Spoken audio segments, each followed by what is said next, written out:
అలాగే ఇండస్ట్రీ నాకు ఇప్పుడు సోహన్ బాబుతో పనిచేశాను. ఆయనతో అంటే యాక్టర్గా కొన్ని అఫ్కోర్స్ నేర్చుకున్నాను పక్కన పెడితే, ఒక మనిషిగా అంటే తినే మెతుకు దగ్గర నుంచి నేను చూసాను. నా కళ్ళతో ఆయన ఎలా తింటారో చూశాను. ఎలా తింటారు? చాలా లిమిటెడ్, చాలా లిమిటెడ్. ఆయనకి ఎగ్జాక్ట్ క్వైట్ ఆపోజిట్ ఆయన బెస్ట్ ఫ్రెండ్ చంద్రమోహన్ గారు ఉండేవారు. ఈయన ఎగ్జాక్ట్ ఆపోజిట్. ఆయన వాళ్ళిద్దరు బండబుద్ధి తిట్టుకుంటూ సరదాగా తిట్టుకుంటూ ఉండేవారు. కానీ ఈయన తినే విధానం వేరు, ఆయన తినే విధానం. అంటే ఆయన చాలా తక్కువగా తింటారు. సోహన్ బాబు చాలా లిమిటెడ్ తింటారు, చాలా లిమిటెడ్ తింటారు. ప్రతిసారి తిన్నప్పుడల్లా మధ్యాహ్నం ఒక న్యాప్ వేస్తారు. పడుకున్నప్పుడు left side of the heart మనం పడుకోవాలి అని చెప్పేవారు. అంటే ఎందుకు మనకి లెఫ్ట్ పడుకుంటే మనకి హార్ట్కి ఇట్ విల్ బి ప్రెషర్. అంటే ఇది చిన్నపిల్లడికి అనవసరం, ఏజ్ అవుతారు కొద్ది. కానీ అప్పుడిప్పుడు చెప్పిన విధానం, డబ్బులు దాచుకోవాలి, డబ్బులు ఖర్చు ఎక్కువ పెట్టకూడదు, డబ్బులు దాచుకోవడం నేర్చుకోవాలి. నాకు డబ్బు అంటే కూడా తెలియదు ఆ టైంకి. కానీ ఇలాంటి సూత్రాలు, ఇలాంటి మంచి మంచి మాటలు. కానీ ఆయన పాపం తొందరగా పోయారు కదా. ఎవరు? సోహన్ బాబు గారు. ఆయన అంటే మరీ తొందరగా ఏం కాదు. చంద్రమోహన్ గారు మోర్ రీసెంట్. అవును, ఫుల్గా అసలు కింగ్ సైజ్ లైఫ్. అవును ఆయన. కానీ అఫ్కోర్స్ ఆయన స్టైల్ ఆఫ్ లివింగ్ అంటే ఏమండి, ఎప్పుడు పోయారనేది కాదు, ఎలా పోయారనేది ఇంపార్టెంట్. అదే కరెక్ట్, అదేం సార్. సో మనం మనిషి ఎలా బతికామనే దానికన్నా ఎలా చచ్చిపోయామనే దాన్ని బట్టి మన లైఫ్ డిఫైన్ అవుతుందని. అలాగే ఇంకొక స్టేట్మెంట్ కూడా విన్నాను, second half of the life or second half of the cinema బాగుంటేనే హిట్ అని.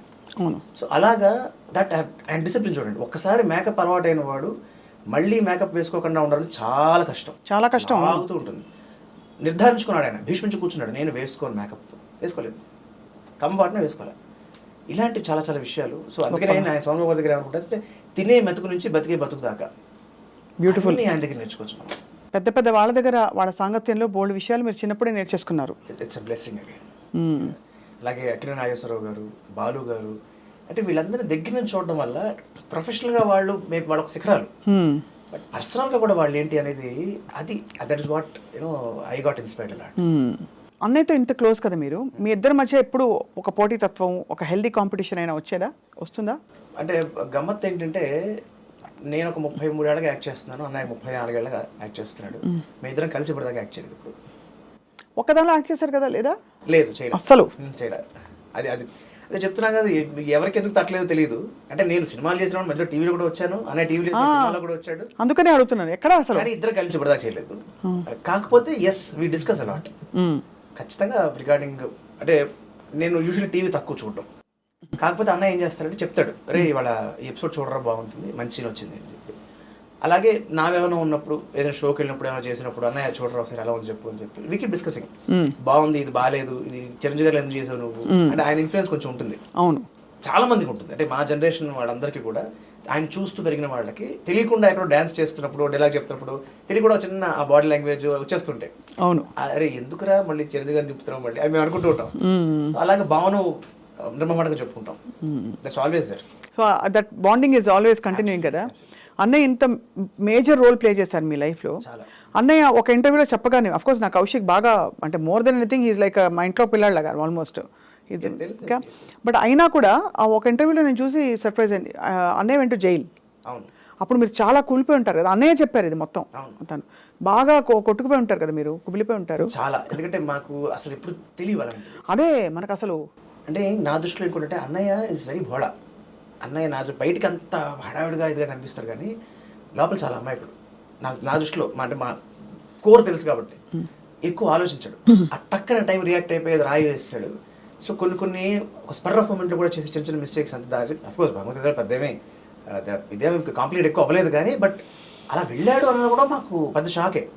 నేను వెళ్ళి అన్నయ్య బయటికి రాగానే నేను మీడియా గిరి ఎవ్వరు లేకుండా చూసి కావాలని సీక్రెట్గా వేరే కార్ వేసుకుని ఇంకో ఫ్రెండ్స్తో ఒక కార్ తెప్పించుకుని కావాలని డైవర్ట్ చేసి బయటకు వచ్చాను. I don't want him to get exposed. కానీ చాలా it is a very difficult moment for a bright middle class family who has no clue about this kind of అసలు థింగ్ కదా. అది కూడా ఏంటి ఇంటెన్షన్ ఇంటెన్షన్ ఏంటి అని ఎవరికి అవసరం. ఇప్పుడు he's fighting for a cause.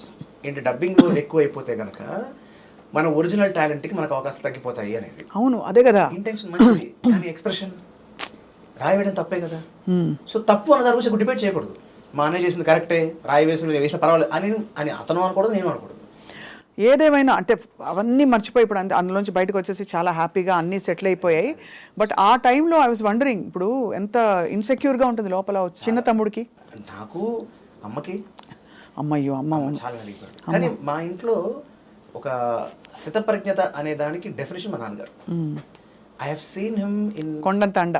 Different situations. అంటే కొన్ని సందర్భాల్లో నేనే ఆయన పొజిషన్లో ఉంటే నేను కదలకుండా ఉండగలుగుతానా అని నాకు నేను క్వశ్చన్ చేసుకుంటూ ఉంటాను.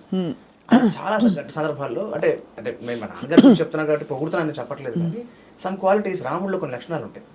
ఏంటి అంటే అక్కర్లేని వాటికి ఆయన కదలడు, ఆయన దీన్ని కదలక్కర్లేదు అన్న దాన్ని కదిలిపోడు. ఇప్పుడు తెల్లారితే రాజ్యం, రాత్రి వచ్చి తండ్రి వచ్చి పట్టాభిషేకం గురించి చెప్పాడు, తెల్లారితే మళ్ళీ పిలిచి నీకు రాజ్యం లేదు అన్నాడు. ఆయనే కదిలిపోలా. చెప్పిన తండ్రి కదిలిపోయాడు, మిగతా రాజ్యం ప్రజలు కదిలిపోయారు, ఆయన కదిలిపోలా.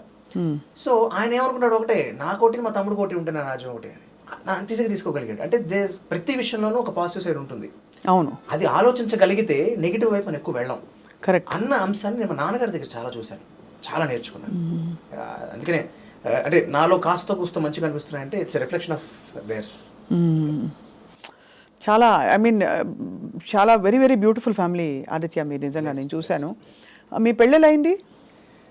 నాది 10వ పెళ్లి చూపులు ఓకే పెళ్ళింది నాది. 9 మందిని మీరు, నేను 9 మంది తిరస్కరించబడ్డారు. ఓ మీరు పడ్డారా? పడ్డాను, నేను పడ్డారు. మధ్యలో 1-2 నేను కూడా వద్దనుకున్నాను. ఆ 1-2 కూడా ఎందుకంటే మరీ ఏజ్ గ్యాప్ ఎక్కువ ఉందన్న కారణం ఒకటి, లేకపోతే సినిమా వాడు కదా అనే ఉత్సాహం చూపించిన వాళ్ళ దగ్గర ఒకటి. సో అందులో దగ్గర ఒక 5-6 వరకు ఏంటి అంటే మీరు మళ్ళీ మర్డర్ చేస్తారా, మళ్ళీ రేప్ చేస్తారా, అలాంటి మళ్ళీ సినిమాలు చేస్తారా అని అడిగారు నన్ను. మళ్ళీ సినిమాలా అంటే నేను ఏం తప్పు చేశాను, సినిమాలు చేసి చాలా నేర్చుకున్నాను, నాకు చాలా తెలిసింది, నాకు బోళ్ళంత ఐడెంటిటీ వచ్చింది, బోళ్ళంత డబ్బు వచ్చింది, బోళ్ళంత జ్ఞానం వచ్చింది. బట్ నేను చెప్పాక నాకు సినిమా అంటే చాలా ఇష్టం, ఆ వ్యవస్థ అంటే చాలా ఇష్టం. అలాంటి దాన్ని నాకు తప్పడితే నేను పెద్ద దాన్ని నేను రిలయన్స్ ని వదులుకుని అంబానీ గారినే నో అని చెప్పేసి వచ్చేసిన వ్యక్తి మీరు. నో లేదు అంబానీ గారు అంటే అదేలే ఆ డ్రామాటిక్ ఎఫెక్ట్ కోసం చెప్తా అబ్బా మనం. అయితే ఆశ్చర్యం ఏంటంటే నాకు దొరికిన మా ఆవిడ కూడా ఆ టైప్ దొరికింది.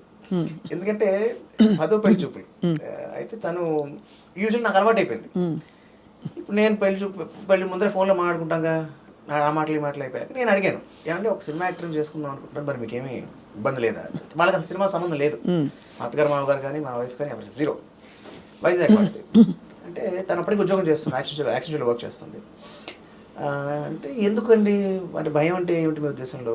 ఓకే నాకు తెలిసి మేబీ ఒకటే ఉంటుంది, ఏంటి రేపు పొద్దున పెళ్లి చేసుకున్న తర్వాత నాతో ఉంటాడా లేదా నన్ను మోసం చేసి ఇంకో అమ్మాయితో వెళ్ళిపోతాడా? అవును, అదే కదా ఇన్సెక్యూరిటీ. అంతేగా. నేను ఒక సాఫ్ట్వేర్ కంపెనీలో పనిచేస్తున్నానండి. మా mother she's Telugu head of the department సత్సాయి స్కూల్లో. మా నాన్నగారు ఇస్ అడ్వకేట్, మా తమ్ముడు స్టిల్ స్టూడెంట్. మా నలుగురు సర్కిల్స్లోనూ ఇలా పెళ్లి చేసుకుని భార్యని మోసం చేసిన భర్తని మోసం చేసిన భార్యలు ఉన్నారు. వాళ్ళు ఎవరు సినిమా వాళ్ళు కాదండి. So it depends upon the person but not the profession కదా అంది.